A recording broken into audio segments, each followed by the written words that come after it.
उपप्राचार्य अरुण शेलार यांचा सेवानिवृत्तीचा कार्यक्रम टिकाराम जगन्नाथ कॉलेज खडकी येथील हॉलमध्ये आयोजित करण्यात आला होता। कार्यक्रमासाठी खडकी शिक्षण संस्थेचे अध्यक्ष कृष्णकुमार गोयल, सचिव आनंद छाजेड, प्राचार्य डॉक्टर संजय चाकणे, अनिल मेहता, टिळेकर सर, रमेश अवस्थे इत्यादी मान्यवर आणि सर्व शिक्षक उपस्थित होते। अरुण शेलार, आमचे प्राचार्य देखणे सर, चाकणे सर आणि उपस्थित सर्व शाखांमधील सर्व आदरणीय प्राध्यापक बंधू भगिनींनो आणि या निमित्ताने अरुण शेलार यांचे नातेवाईक आणि बंधू भगिनींनो, खरं म्हणजे अरुण तुम्ही नशिबान आहात। तुमच्या सेवापूर्ती सत्कार समारंभानिमित्त अनेक कार्यक्रम आता पण झालेत, पण आज पहिल्यांदा खडकी शिक्षण संस्थेतल्या बालवाडी KG to PGचे सर्व प्राध्यापक तुमच्या सेवापूर्तीला या ठिकाणी उपस्थित आहेत। आता पण फक्त त्याच शाखेचे प्राध्यापक यायचे।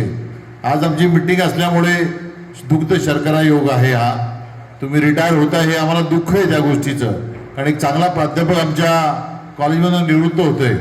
मला वाटतं पुराणिक सरांनंतर पुराणिक सर 37 वर्ष टीचे कॉलेजला प्राध्यापक होते आणि त्यानंतर सेकंड लास्ट नंबर अरुणचा लागेल की 36 वर्ष आणि 27 दिवस त्यांनी कार्यकाल आपला पूर्ण केला। अत्यंत मृदुभाषी, सर्व गुणयुक्त, म्हणजे अरुणला जर मी कुठलंही काम सांगितलं प्राध्यापिक व्यतिरिक्त, बाबा इथं पेंटिंग करून घ्यायचं आहे, इथं कार्पेंटिंग वर्क आहे, इथं सिव्हिल वर्क आहे, जेव्हा कॉलेजमध्ये वेगवेगळी कामं चालायची तेव्हा हक्काचा माझा कुठला मनुष्य असेल तर अरुण शेलार, आणि त्याला जबाबदारी दिल्यानंतर ती रात्री 11 वाजेपर्यंत थांबून किंवा सकाळी लवकर येऊन ती जबाबदारी त्याने पूर्ण केलेली।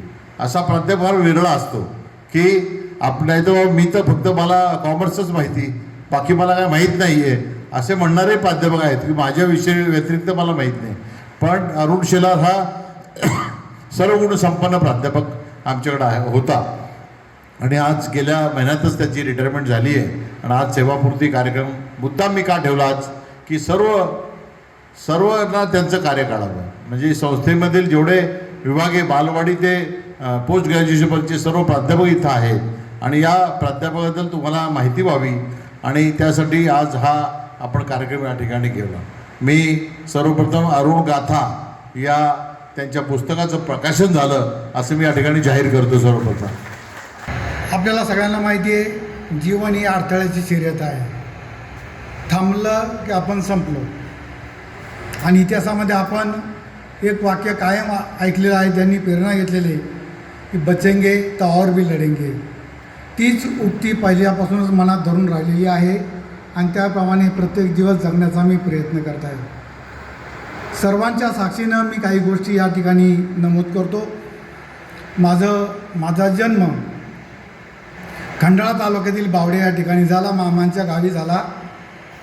काही दिवस आम्ही त्या ठिकाणी वास्तव्यास होतो, नंतर आम्ही आमचा परिवार आमच्या मूळ गावी म्हणजे मुक्काम पोस्ट नायगाव, तालुका भोर, जिल्हा पुणे या ठिकाणी राहण्यासाठी आलो। आमच्या परिवारामध्ये 4 बहिणी आणि 1 भाऊ, आई वडील असा परिवार होता।